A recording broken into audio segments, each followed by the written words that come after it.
話すんだこのボケ妖怪。わかった、話すからこのやり花から喋りゃいいんだよタコ。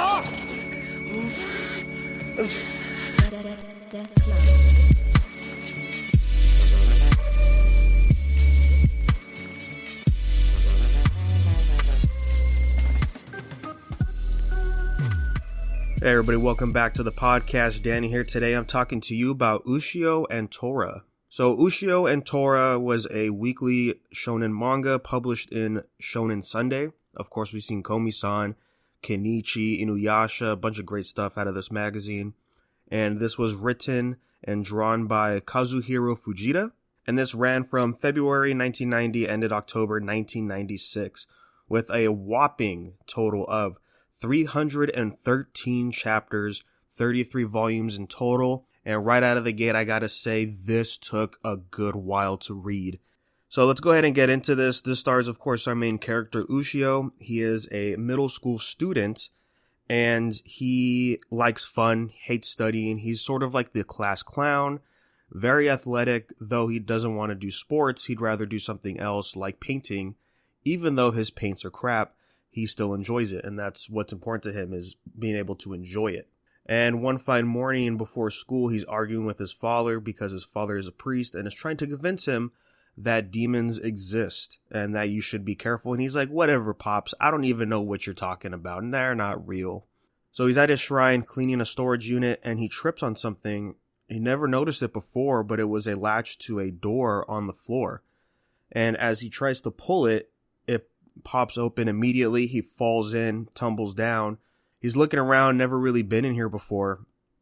And then as he looks at the corner, at one of the walls of the room, he looks, and there is a giant bakemono sitting there, and he's terrified.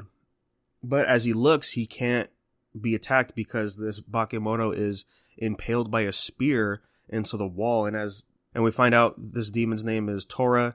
And he explains he's been pinned down there for 500 years and wants to get released. And once he does get released, he's going to eat everybody in his path. Of course, Ushio says, what are you, stupid? I'm not letting you out if that's what you're going to be doing. And so he closes it back up and goes on to his normal way. Unfortunately, no, it does not end there.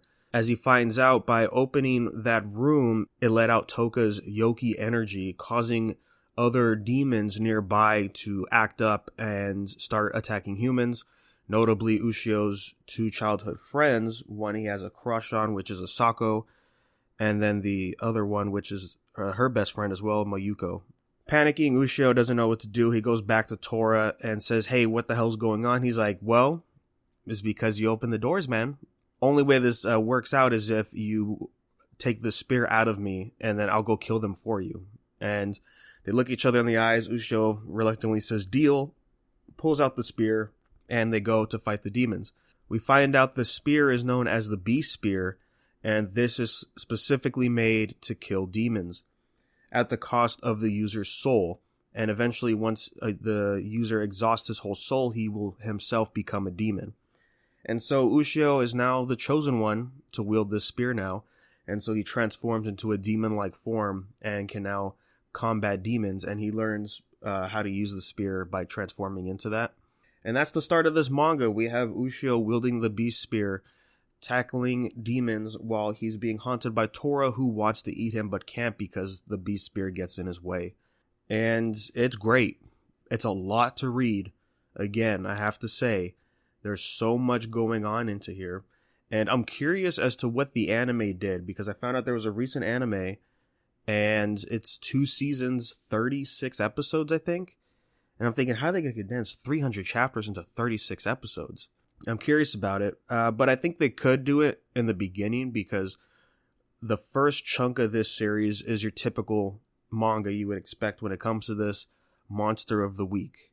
We just see Ushio go on his normal everyday routines. He bickers with Tora, and oh no, there's a new demon he has to fight, and then he fights him. And then eventually at some point we get more and more involved into the story by having chapters be known as arcs. When you read the physical volumes, it says chapter like 37, and then there's 4 subcategories under it for the chapters. So now these Monsters of the Week start becoming arcs in itself. And those is where it gets even more compact with the story. There's backgrounds coming in, new characters being developed. You understand the relationships that are going on with these demons and all their interactions with Ushio. So much stuff going on in these arcs. And honestly, they're all great. At a certain point, I was thinking maybe the anime could cut some of this stuff out because maybe not all of it is relevant. But going into those arcs and seeing the characters, I think is worth going into, to the point where maybe you shouldn't cut it out. And it just gets crazier and crazier from there. There's eventually a goal at the end of the series, as you find out the Beast Spear is not only made to kill demons, but one in particular, which is Hakumen no Mono, which is a nine-tailed fox demon a nine-tailed demon that is too powerful to be in existence. It just destroys and nothing can stop it. And that's why the spear was made. And so that's the goal for the end of the series. And I gotta say, in the beginning, I kind of wasn't feeling Ushio for the most part, because he was just your standard shonen protagonist in the 90s, right? The main target audience is middle schoolers, so he's going to be a middle schooler. But he's also going to be bratty sometimes, and he's just doing a bunch of stuff that's immature, and he doesn't feel like he's actually growing as a character when we're doing these Monster of the Week situations. But eventually, that changes. We see him grow really fast, but it feels right. And then from that point forward, aside from his personality being so outgoing, he is serious all the time. He understands the situation, the weight of responsibility that's on his shoulders. All of that is just great.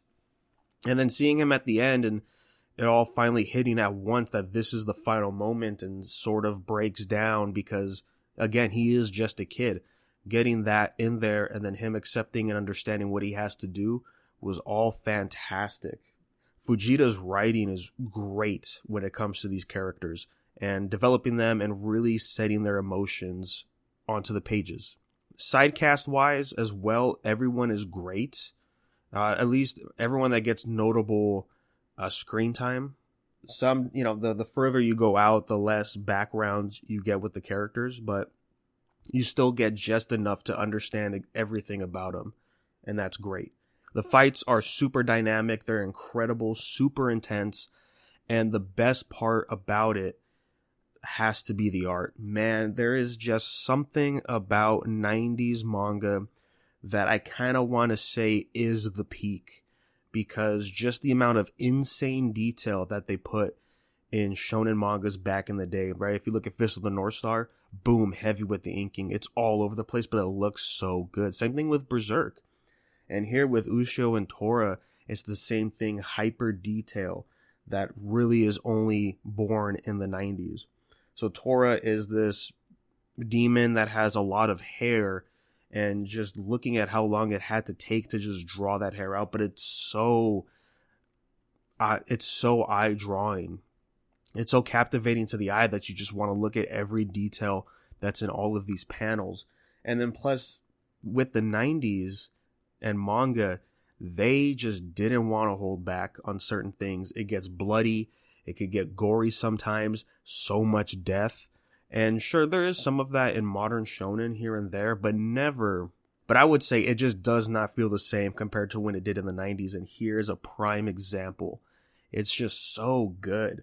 And just seeing the expressions he draws on our human characters that see demons for the first time, and just the terror in their face, like you could really feel it. It's so good. And I think really my only complaint, aside from it taking a while for Ushio to grow as a character, is the epilogue, or is the ending of the series. When we got to the ending, I was thinking, wow, maybe this is going to be a solid one. Like, I want to see what happens. And the final fight is great, and the resolution is what we expected.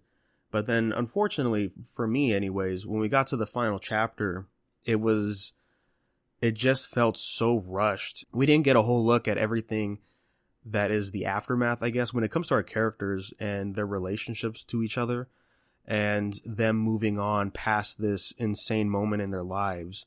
I kind of wanted more out of that. Now, I did see there is a guide-in for this, but I think that's mainly for just backstory on characters. So unfortunately, we're not going to get what I want out of that.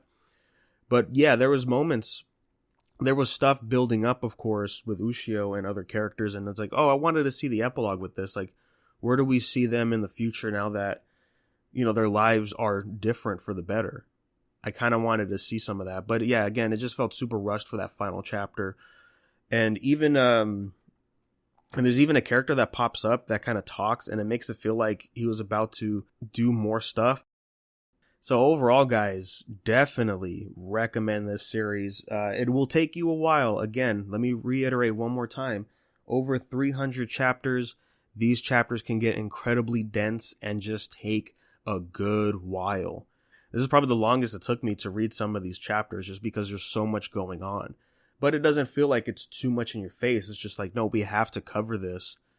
And it's just great for it. That's really all I have to say today, guys. So thank you for listening. If you have any questions or comments, have you checked out this series? What are your thoughts? Would love to hear those. You could send those to unversepodcast@gmail.com, and we'll be sure to bring those up on future episodes. And then you can follow us anywhere on social media at unversepodcast, and we'll let you know when those episodes drop. So thank you guys, and we will catch you on the next one.